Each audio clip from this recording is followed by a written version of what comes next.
So before we end this topic, let's talk a little bit about neoadjuvant and adjuvant HER2 inhibition. And I want to talk briefly about the ADAPT study that was presented at ASCO by Nadia Harbeck. So, I think the neoadjuvant setting has been most successful in HER2-positive disease, having led to accelerated approval of pertuzumab as neoadjuvant therapy based on data from 2 different trials showing an improvement in pathologic complete response and in a drug which was already approved for advanced disease. So we know that the neoadjuvant setting is kind of a unique area for HER2-positive disease where we see high rates of pathologic complete response, and it has translated, adding trastuzumab or not, in the original NOAA trial to improved survival in those patients.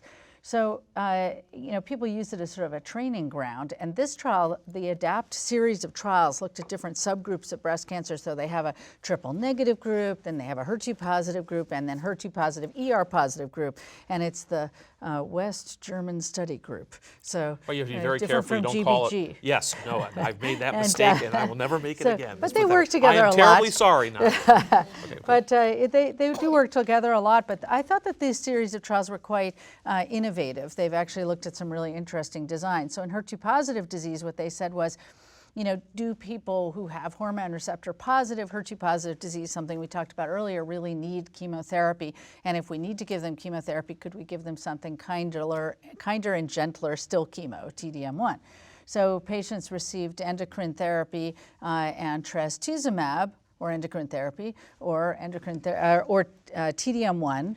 So the 3 arms were, just to go over it again, TDM1 and endocrine therapy, or trastuzumab and endocrine therapy.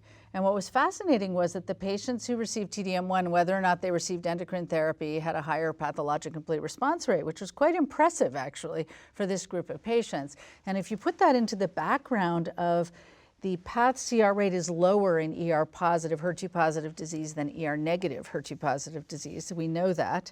There are late relapses in this patient population, and we've always questioned the intensity of treatment.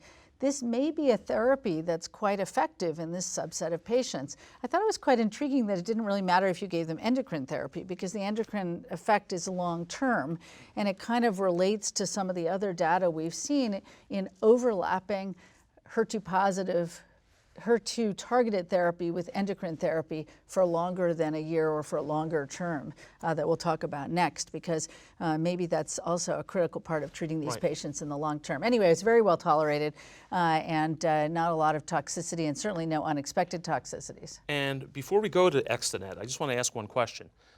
So are there's a nice trial that the TBCRC, one of the cooperative, it's kind of like the small group of phase 2 investigators.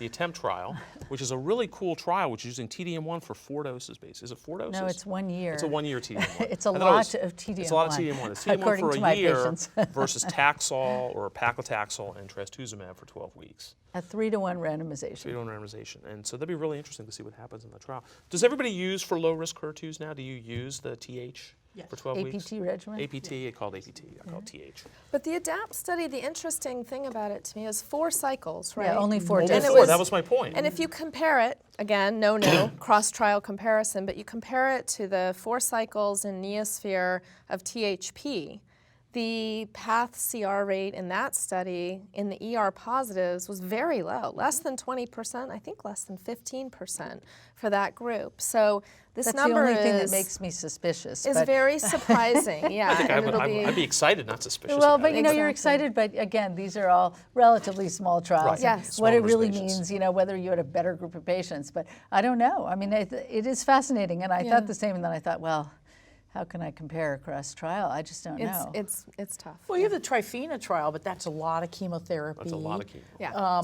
And in the ER-positive patients, you are at 50% pathologic complete response. And so if you compare TDM1 in this population versus that, just that's the toxicity. Good. Toxicity is much That's a good comparison. But it is the same pathologic complete response rate. But I'm not sure clinically, would anybody use this, clinically now? Well, we don't have it approved. Yeah, so we don't have So the systemic answer is outcome no. data. Yeah, okay. Yeah, right, we that's need my the systemic point. So, outcome I data, wouldn't use it right now. I think we need data from, I think the ATTEMPT trial data is going to be really Very critical. important. But I it is interesting, if you get TDM1 versus 12 weeks of weekly paclitaxel and a year of trastuzumab, I don't know that it's going to be a clear toxicity benefit for those patients. I And where agree. patients who use cold caps, they don't lose their hair with weekly paclitaxel at all. And then they're done. They just get trastuzumab. Whereas the patients who are getting TDM1 still have some nausea, and the counts we're watching, and I agree. the dose reducing, and this and that. So I agree. So let's end.